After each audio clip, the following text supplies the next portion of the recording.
vizinho aqui. Tá, agora tá. Por algum motivo desligou a gravação. Então, vamos continuando. Outro fator é armazenamento. O que aconteceu? A partir de 2003, o pessoal começou a perceber que a quantidade de informação que é consumida pelas empresas que se deseja armazenar é dobrada a cada ano, mas a capacidade de armazenamento dobra a cada 15 meses. Isso a partir de 2003, 2000 e pouco começou a acontecer e foi observando isso. Então a gente tem esse crescimento acontecendo. Ela desacelera um pouquinho em 2015, mas é a transição entre disco rígido magnético para SSD.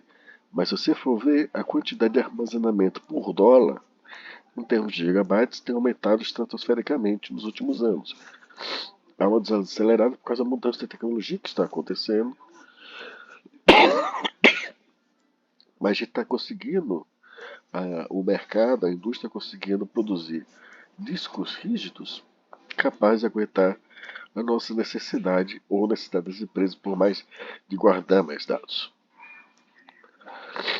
Metcalfe e economia em redes, ele é antes da computação que ele fala vale desde rede elétrica, distribuição de gás e muitas outras coisas. Ou seja, o que ele dizia, quanto mais gente na rede, maior o potencial econômico dessa rede. Porque o custo se essa rede prover um serviço, seja eletricidade, gás, água, esgoto, quanto mais gente conectada, mais distribuído é o custo de manutenção dela.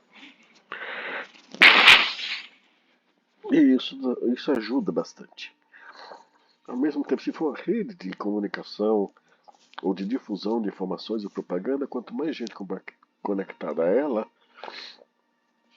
mais atrativo é isso daí. Tá certo? Pensa um pouco quão interessante é ficar divulgando propagandas no Instagram, ou no Twitter hoje em dia, ou no YouTube. Então, o custo de comunicação e de internet tem também caído extraordinariamente. No mundo inteiro temos 8 bilhões de pessoas conectadas. Isso reduz bastante o custo de conexão por pessoas. Então, antigamente, nos anos 90, final dos anos 90, não era só o gato ser estrangulado que era o problema, o barulho, mas era cara a conexão. Hoje está muito mais barata. Então, esses fatores, o pessoal está atento, porque vai afetar em termos de padrões de efeitos de redes e padrões tecnológicos. Né? O que são padrões tecnológicos? Nós estamos nos comunicando e vocês fazendo o serviço, por exemplo, do G Suite, né, do conjunto de aplicações do Google. Então nós temos aí um padrão tecnológico. E o padrão do Google ele é compatível com o padrão do Office, por exemplo, e assim por diante. Plataformas mobiles, os padrões são ou vai ser iOS ou vai ser Android. Servidores serão Unix ou Linux. Computadores pessoais, você tem 90% do mundo rodando Microsoft, 7% rodando são Macs, rodando sistemas operacionais Mac, e os outros 3% são PCs com Linux. E rede, as LANs têm um padrão internet que é cada vez mais pervasivo. E hoje em dia os padrões Wi-Fi também estão avançando.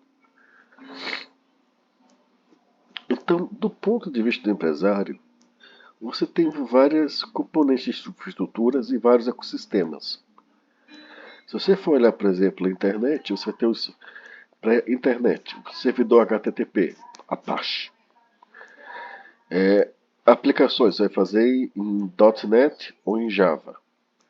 Servidores, o pessoal olha muito Unix, mas o hardware, o pessoal gosta muito da Cisco. Então, cada uma dessas áreas, a gente vai entrar aqui, e a gente vai ter um ecossistema que o pessoal está de olho, tá certo? Eu vou falar aqui, vou passando. A aula hoje é um pouco mais rápida mesmo. Em termos de hardware, processadores, a gente tem para PCs Intel e AMD. Em termos de mobile, ou são processadores da família A da Apple, ou são processadores Samsung ou Qualcomm. Mainframes são raros.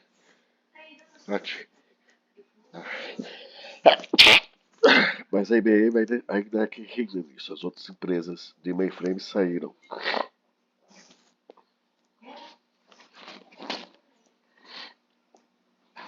Em termos de sistemas operacionais corporativos, ou é Windows Service, ou é Linux, e alguns sistemas que tem um Unix especializado. O AIX, por exemplo.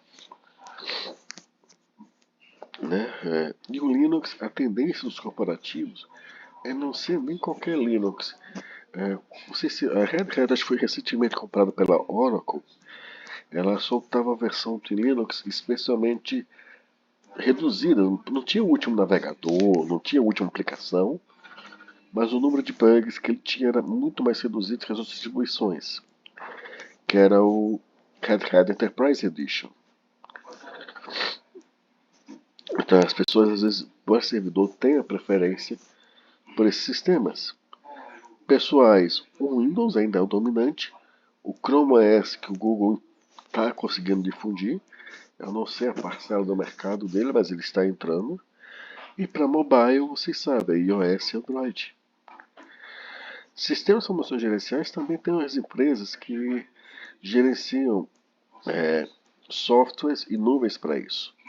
SAP é a líder para sistemas corporativos, Oracle, Middleware, IBM, e a nova entrante nessa aí que está tentando se solidificar nesse ambiente é a Microsoft. Armazenamento de dados, isso aí vocês já sabem melhor do que eu. MySQL, Postgres, que é open source, MySQL está aqui, o banco de dados da Oracle, IBM, que é o DB2, SQL Server, SAP Sybase, isso aí é da SAP, e temos o Apache o Hadoop, que é para Hadoop, para grandes volumes de dados. Né? Então esses são os padrões que o mundo administrativo está de olho. Plataformas de redes, em 2019 foi mais de $1 trilhão investidos nisso, principalmente Windows Server Linux, hardware. Cisco, Juniper e Huawei está entrando. Em termos de telecomunicações ao redor do mundo, as duas maiores são AT&T e Verizon. Eu sempre confundo se a Verizon é Claro ou é Viva aqui no Brasil. Tenho a impressão que é Claro. Aqui no Brasil acho que é Claro que a dona dela é a Verizon. Mas eu tenho que sempre confundo. Não, mas esses são os grandes jogadores no momento. Plataforma de hospedagem de sites roteadores, hardware IBM, Dell, Oracle HP. Dell está ficando meio embaixo devido a mais práticas que ela tem assumido no momento, mas IBM, Oracle HP tem permanecido sólidas em desenvolvimento. Fora do Brasil, o .NET é muito mais difundido que Java, mas dentro do Brasil, .NET, Visual Studio, Java e Adobe, e aqui no Brasil mais o Java.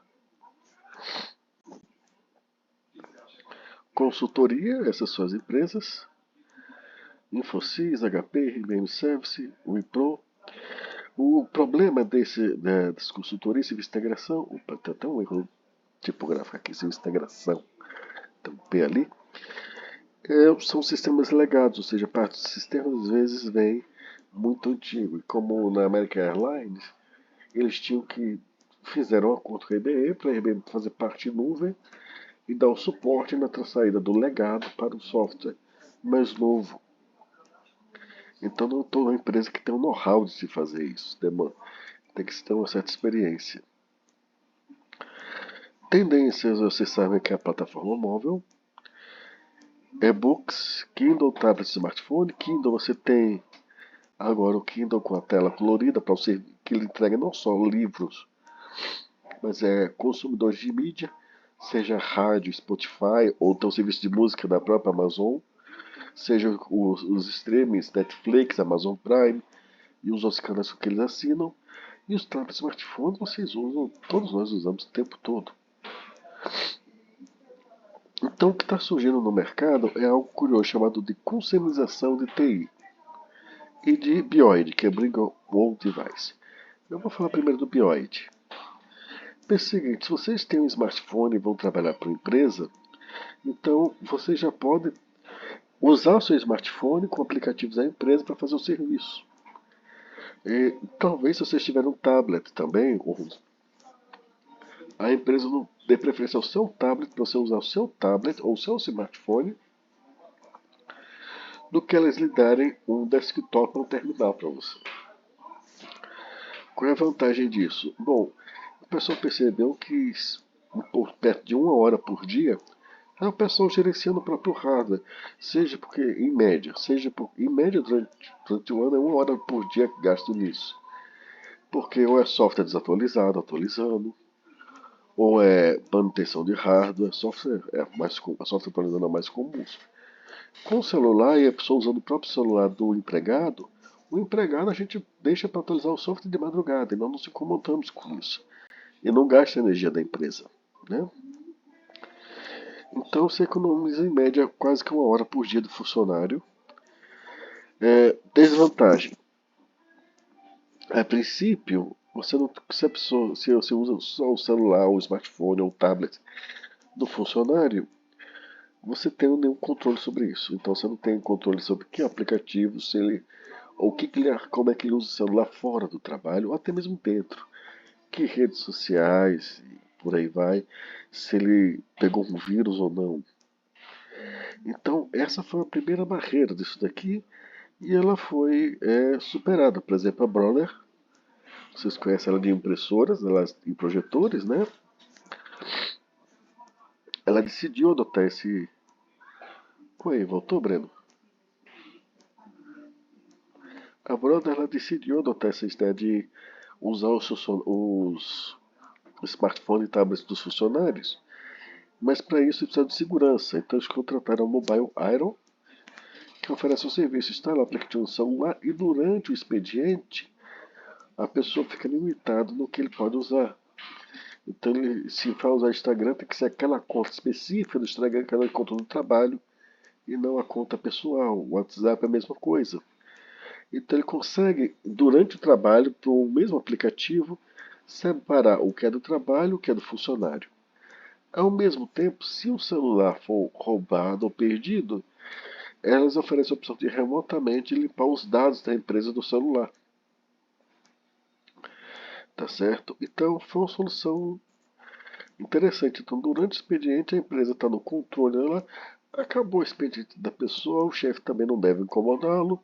A pessoa está livre para ir para casa, porque senão tem chefe que não tem hora, liga e vai. Mas a Mobile Aero não.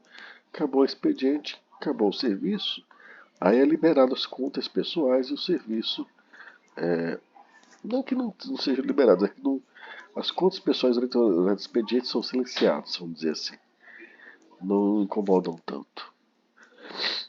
Então, a consolidação de TI é outra fragmentação desse novas tendência.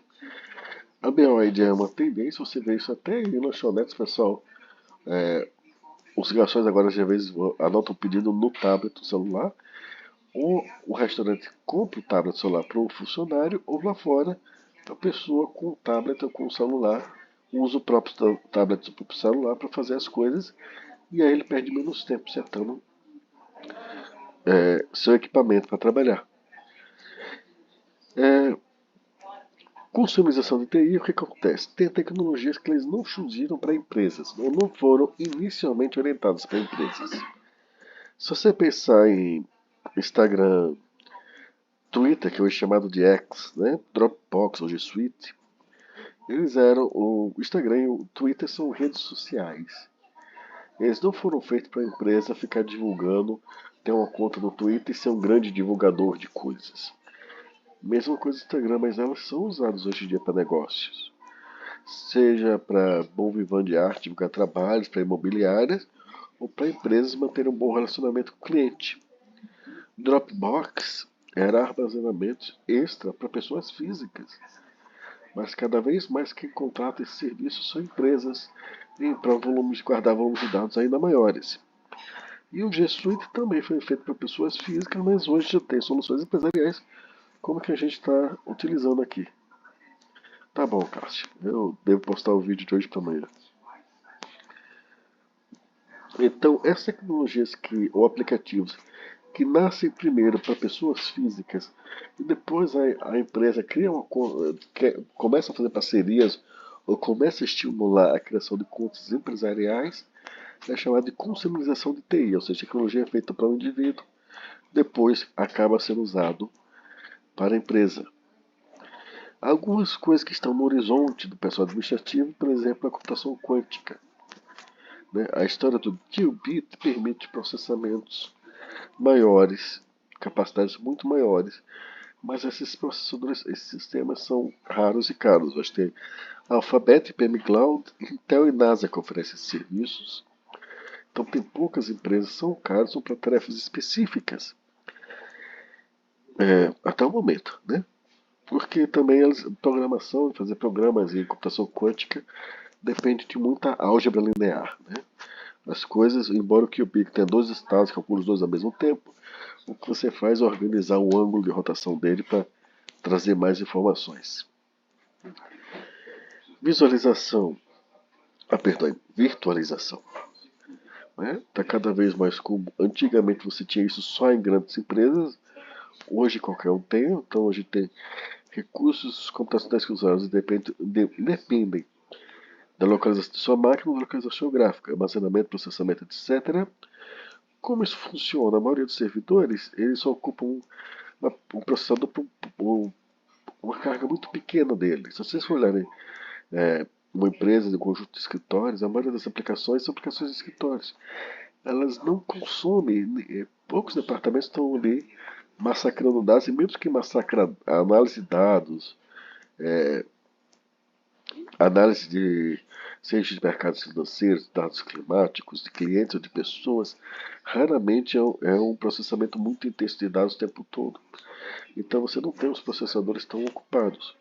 Então o que você faz? Você bota o serviço para rodar em outra máquina, no servidor, e aí você junta 4, 5, 6, 10 usuários, aí talvez você ocupe 70% do processador.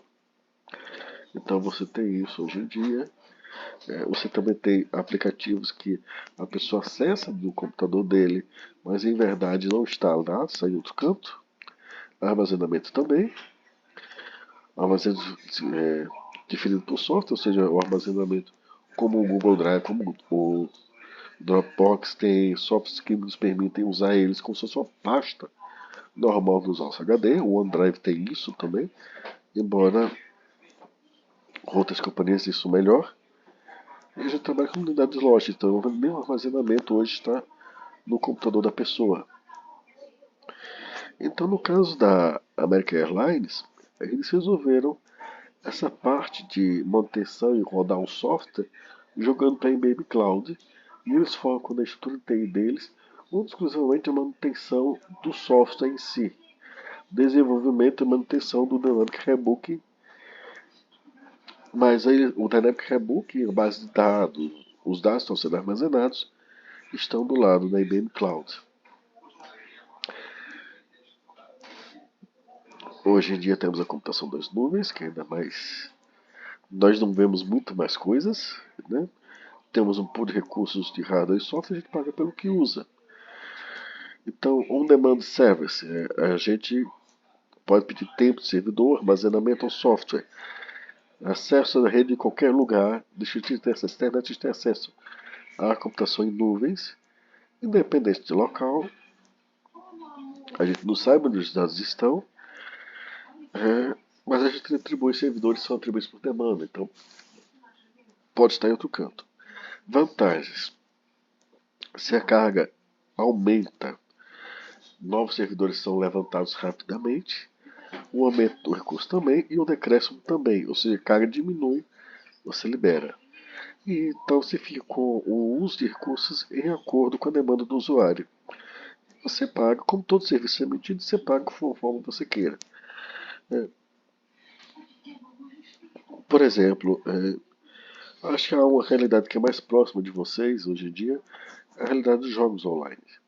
Se vocês estiverem jogando, por exemplo, Valorant, eu não jogo Valorant ou Apex Legends ou os outros de PVP, Counter-Strike e por aí vai.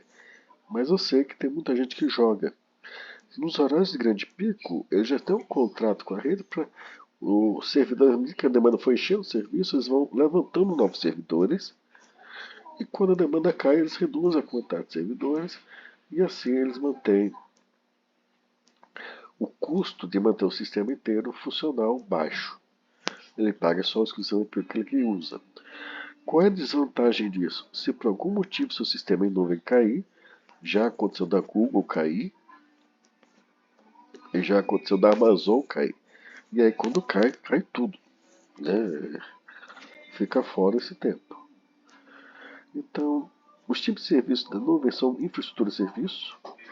Quando a gente está usando ela para a função do Drive, por exemplo, o Google Drive, que a gente guarda os dados lá, ou que a gente manda rodar numa máquina mais forte ou em outra máquina externa, rodar um processo. Isso aí acho que poucos de vocês viram isso. Mas imagina uma empresa como a Petrobras. Espera só um momento.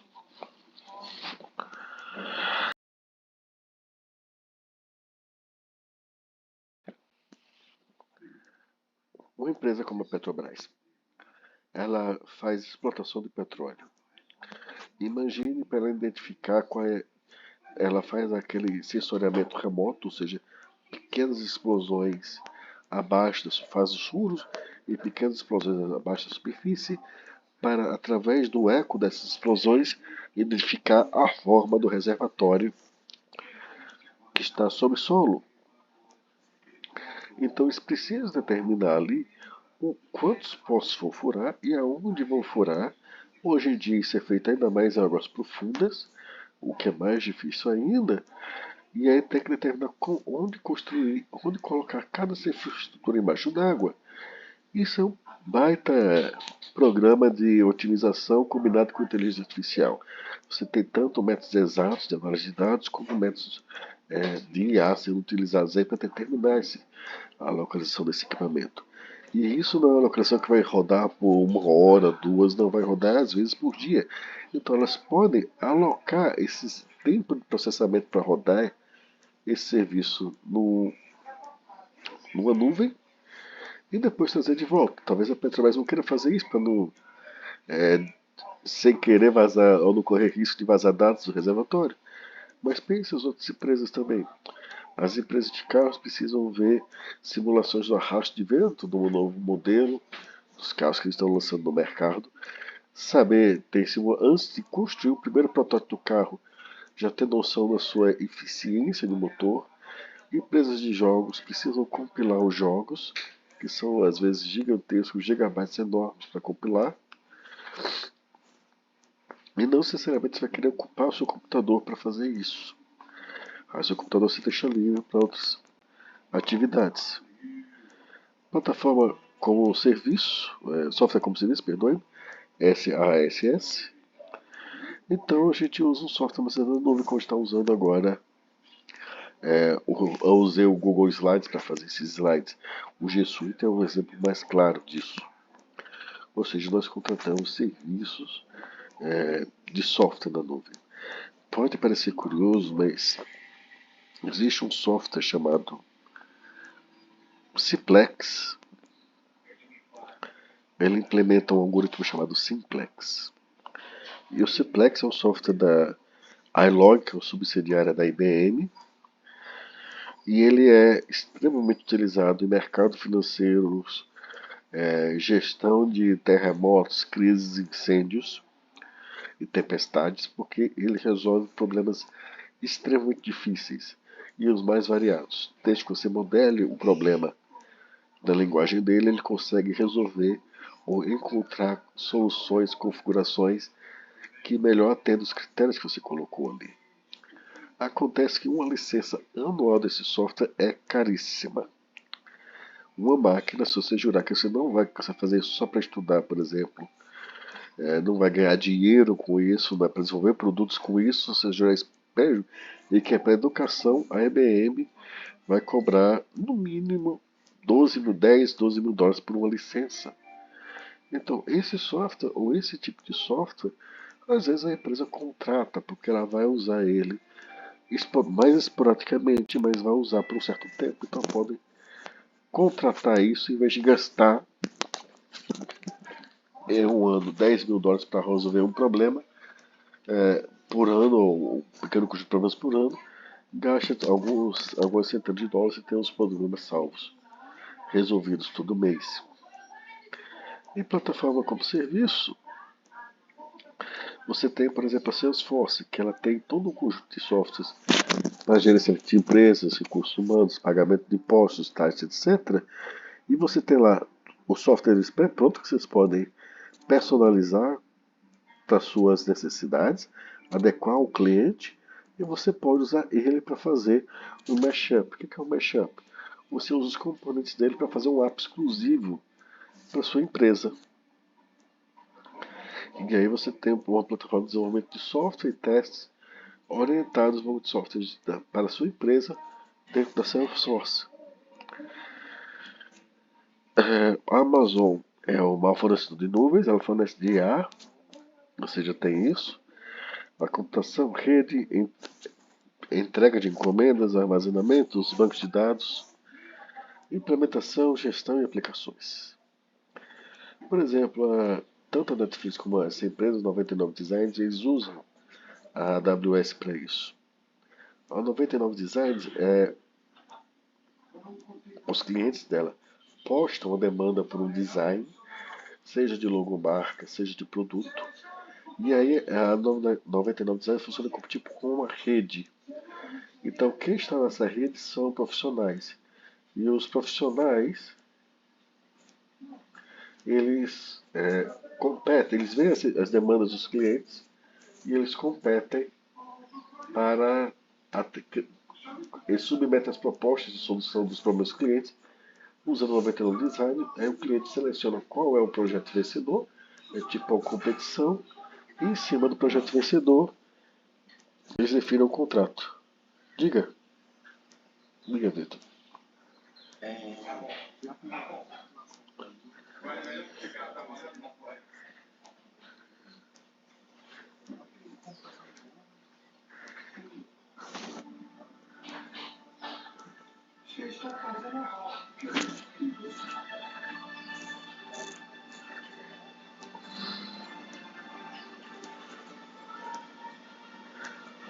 Olha,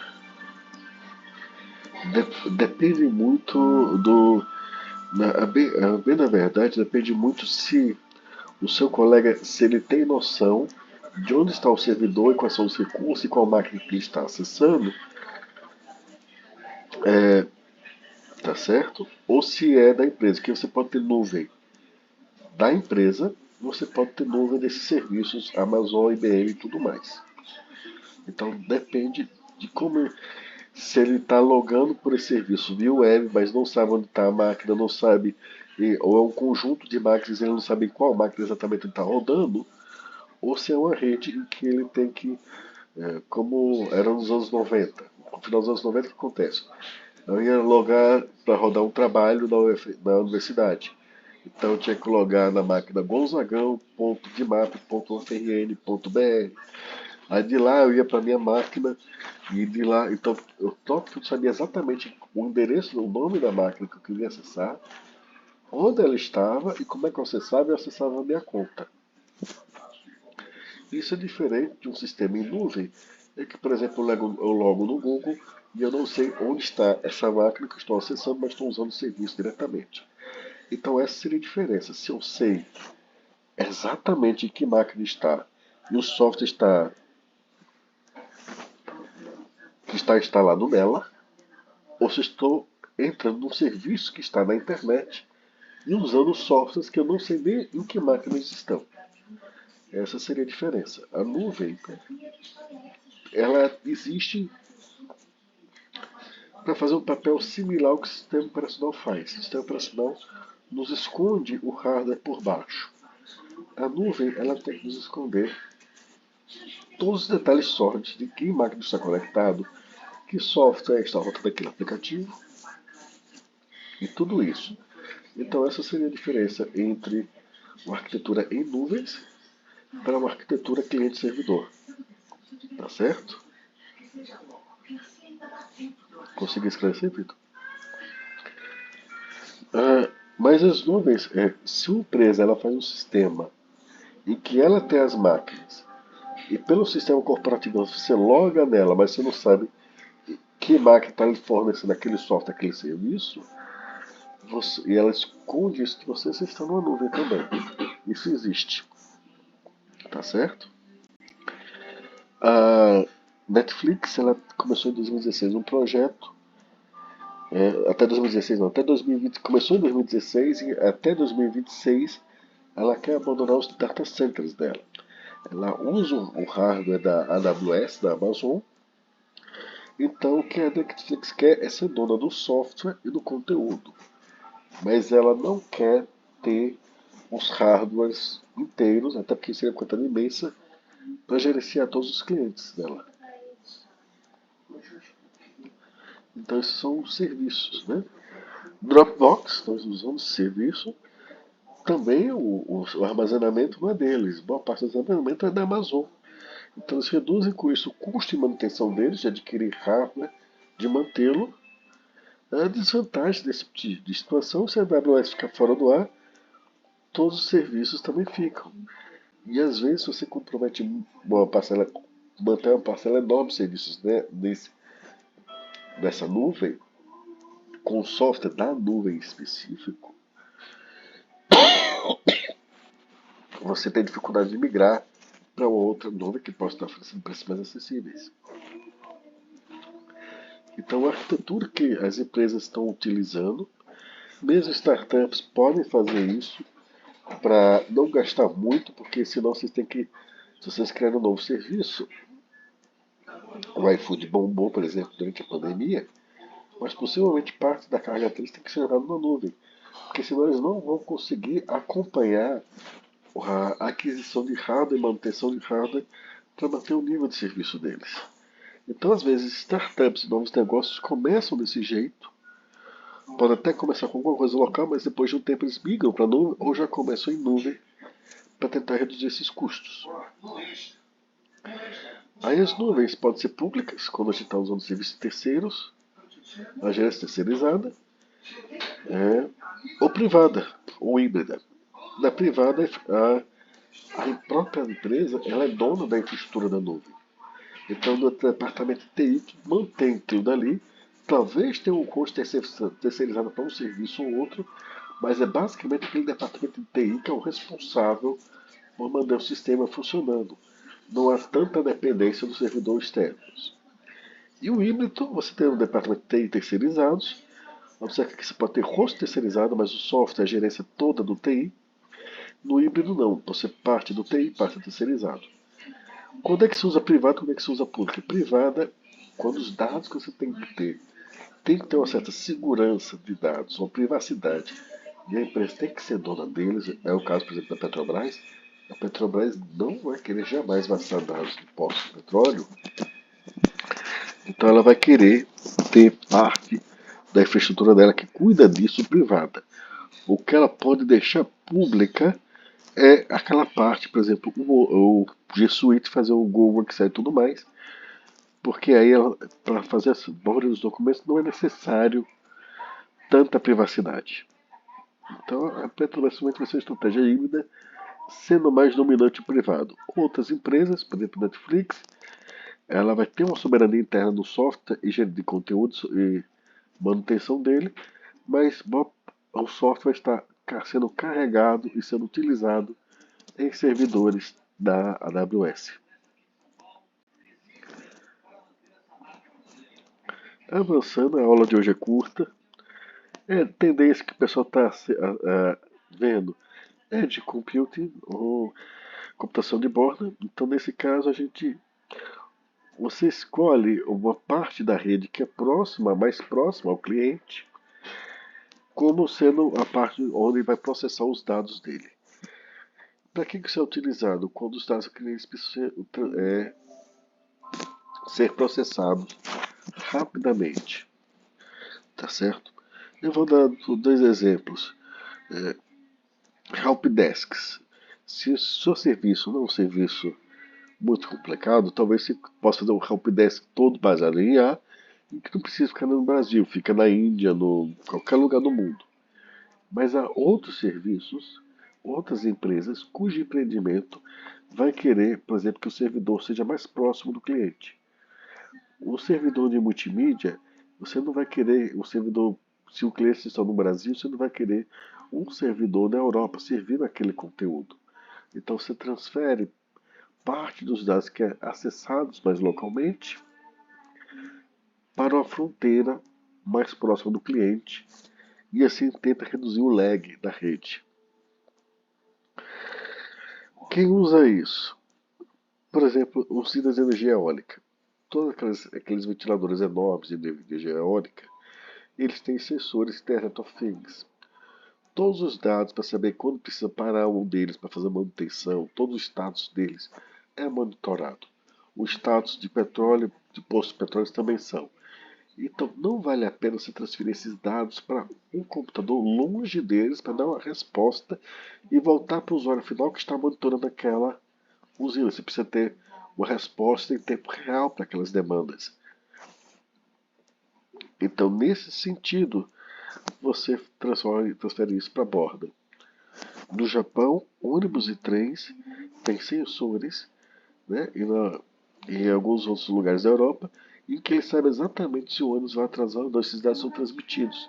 Mas eles fazem o uso de edge computing, contratam esse serviço para deixar o tempo de demora mais reduzido. Estão entendendo? Tranquilos? Computação verde. Ou seja, a Google foi quem passou essa fronteira primeiro, porque chegou um momento que tanta gente no mundo usa o buscador dele e as ferramentas dele o tempo todo, que a carga de geração de energia e de calor produzido pelos servidores deles já é considerada uma fonte de poluição. Então, uma tendência hoje é a computação verde, ou seja, vocês apagar a impressão em carbono da empresa. A Google está instalando diversos sistemas de usinas eólicas em plataformas em alto mar para gerar energia e aí diminuir a impressão de carbono deles.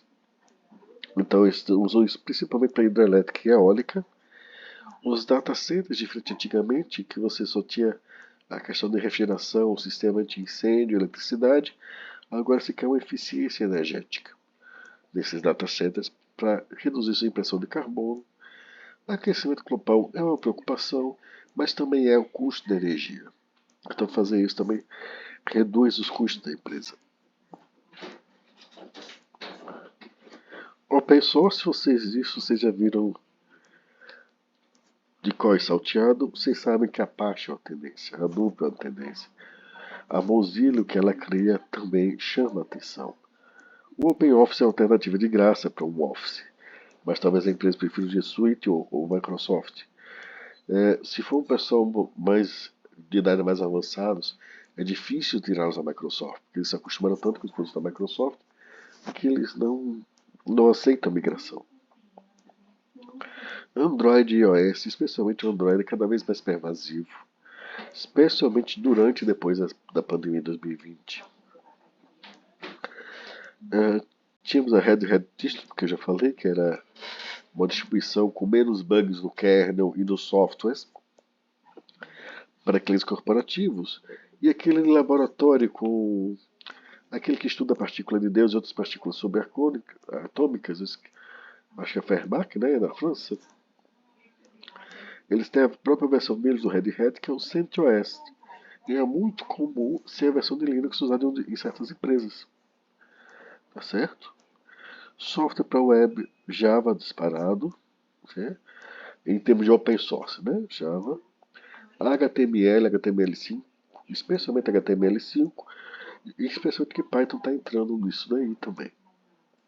O pessoal já está considerando tendências, porque é o seguinte, as empresas elas querem sempre estar surfando de forma estável na onda.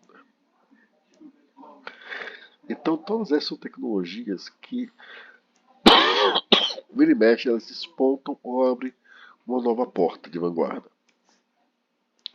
Então o pessoal da administração, que não é de computação, que não vira programação, já estão ouvindo esses nomes. Eles consideram esses nomes como sendo algo de tendência para o futuro. Tá certo?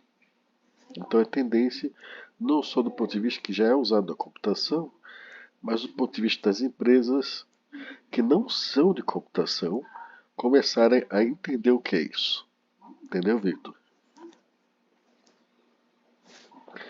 Elas têm duas coisas que as empresas não querem. Elas não querem ser de ponta total, porque o risco em quem é empreendedor, em quem é de ponta, é muito alto. Nem querem ficarem ultrapassadas, porque aí elas não conseguem acompanhar o tempo. Então você vai ter até restaurante, pizzaria, já ouvindo falar o que é HTML5, o que é Python. Tá certo? Então é isso que eu quero dizer com tendência. Não é tendência, vocês estão no curso de computação, vocês nunca viram isso. Não, essa é uma matéria que ela é interseção, administração com TI. Do ponto de vista da administração, tudo isso aí é algo que você tem que ficar atento e talvez procurar livros para saber, para conversar com os profissionais de TI. Então já se espera que eles tenham alguma noção do que é isso. XML tem abrido portas de produtos inovadores. Por exemplo, a Dollar Rent a Car, ela usou o XML para combinar, descobrir dados de sistemas de airline, de operadores de turismo, de sistemas de reserva, combinou-se com o sistema deles para oferecer reserva de carros de forma mais adequada possível e saber com quem vai programar. Então, algo que era exclusivo no mundo da computação, o pessoal de administração está ouvindo falar, está talvez como optativa mergulhando nisso também. Pacote de software, Oracle e SAP estão lá na frente. Então, total de custo de software. Então, software como serviço tem crescido, especialmente em 2010 e 2009 em diante. E tem-se também a combinação de, como aquele caso da 99 Airlines. Eles criaram uma rede ou uma infraestrutura de IT contratada pela IBM. A IBM ajuda a desenvolver o software e eles ficam então com uma estrutura mínima para manter o software deles e o conteúdo deles sempre atualizado. Tá certo? Então isso é uma tendência do ponto de vista de administração.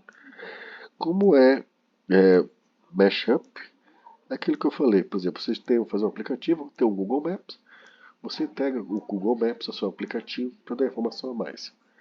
Tá certo? E aí você cria um novo serviço. Desde situações como o iFood, que você rastreia até o entregador, a sistemas imobiliários que mostram a residência e tudo mais. Ou vocês podem, por exemplo, ter uma informação ali do Google Maps e colocar um projeto de casa em cima, para mostrar como é que ela seria visualizada ali. Então tem vários produtos que as pessoas estão fazendo com a combinação do que já existe e fazendo algo novo. Os desafios do ponto de vista da administração é escalar, gerenciar dispositivos móveis, governança, quanto investir e qual o custo disso. Eu vou falar um pouco de cada um desses, que isso aqui é uma aula mais do ponto de vista da administração. Então eu estou sofrendo um pouquinho aqui porque eu sou de computação, como vocês, mas eu tenho hoje que falar do ponto de vista da administração. Então eu sofro um pouquinho e vocês comigo. Como definir a estratégia para eu ter expansão e retração quando aumenta a carga e quando reduz a carga sem sofrer danos? Como fazer isso sem ter que adquirir custosamente diversos hardwares e diversas mãos de obras? Gestão de dispositivos móveis. Uma vez que eu estou usando dispositivos móveis dentro da minha empresa para me ajustar no processo, como é que eu faço o backup deles, meio de apagar dados caso os celulares sejam perdidos ou roubados, gerenciar que esses dispositivos móveis não haja um mau uso deles durante o expediente. Por exemplo, a pessoa acessar o Facebook, começar a mergulhar no post da rede social e não sair.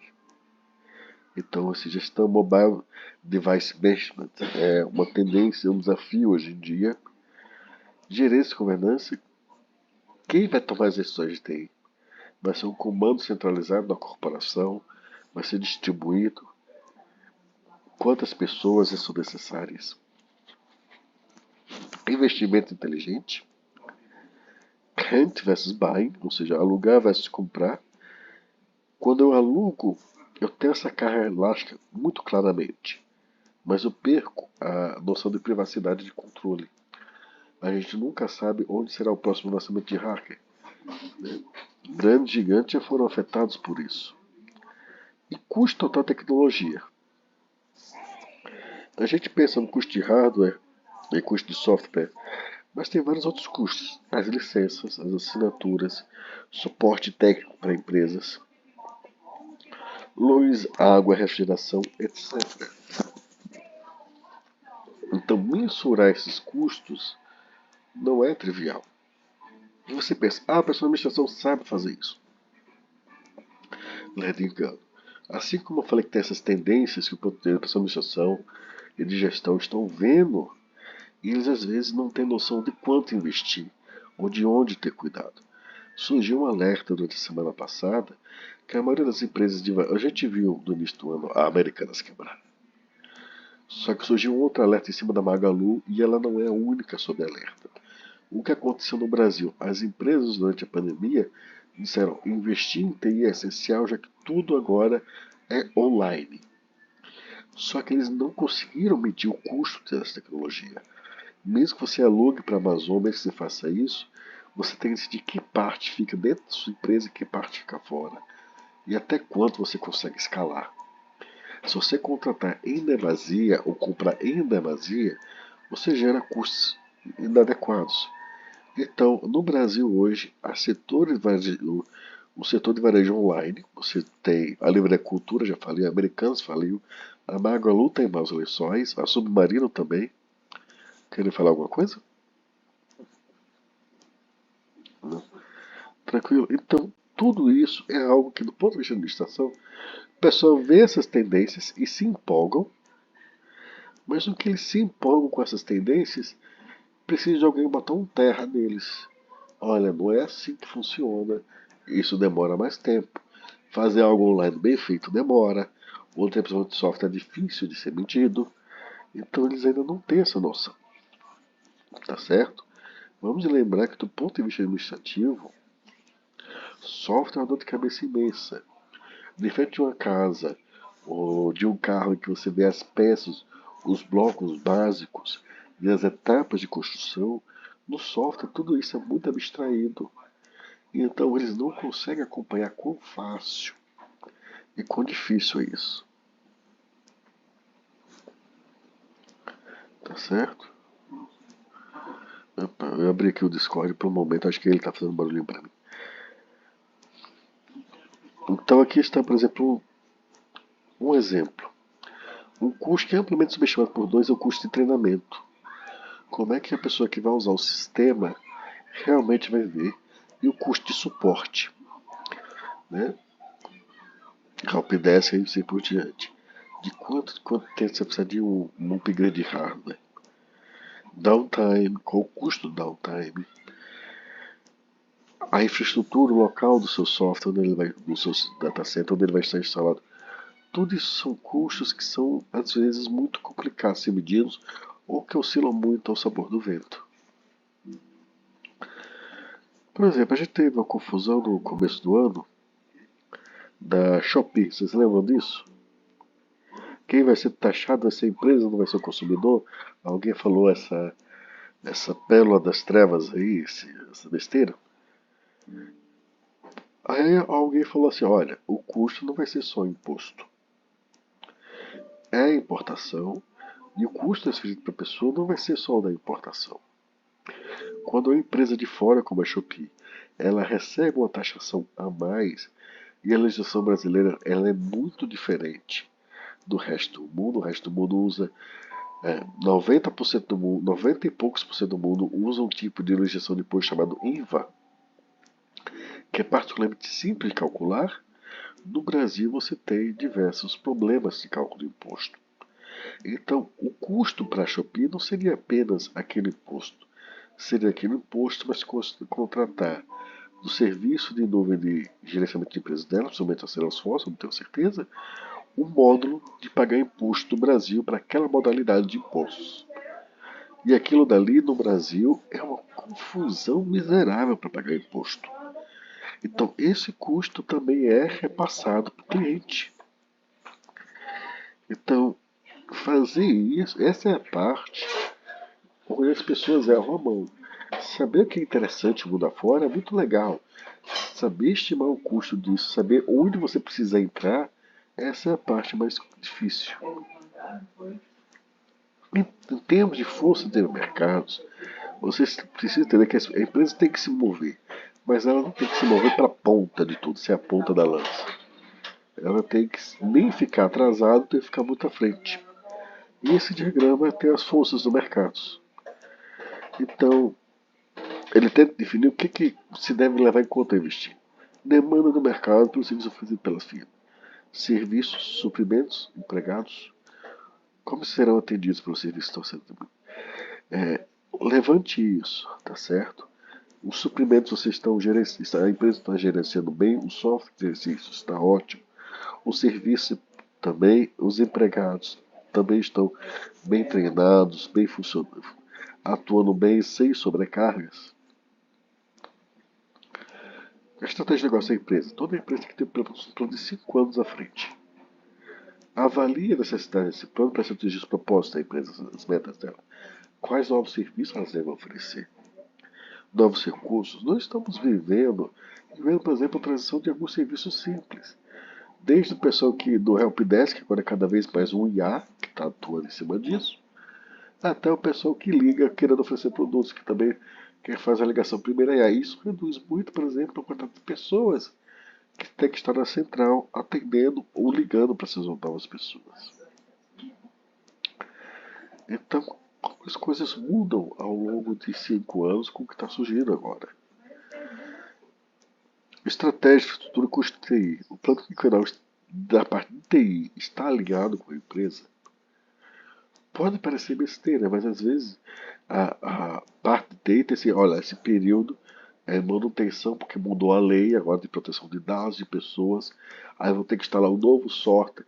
Então esse serviço por tais tantos dias da semana vai parar de funcionar e depois disso o login vai ser dessa outra forma para se atender a nova lei. Pode parecer besteira, mas devido à lei de privacidade dos dados, em várias empresas da Europa e dos Estados Unidos isso teve que acontecer.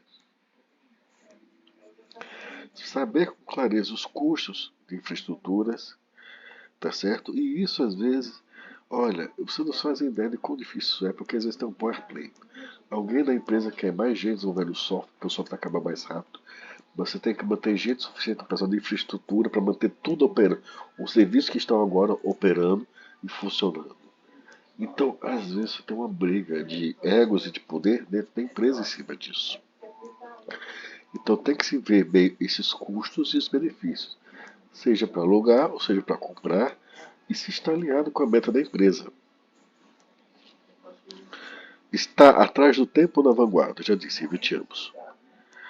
Tecnologias experimentais são caras, e mesmo que não sejam caras, têm riscos escondidos.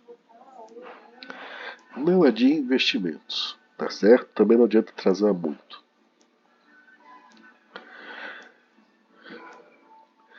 Avalie os concorrentes.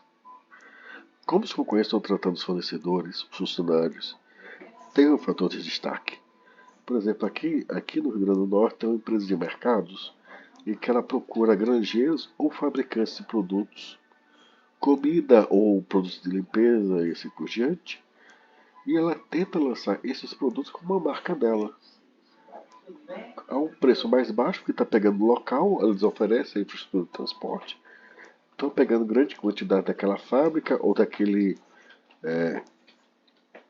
hortigranjeiro ou pecuarista, e aí ele reduz o custo da empresa e oferece um produto alternativo para os clientes.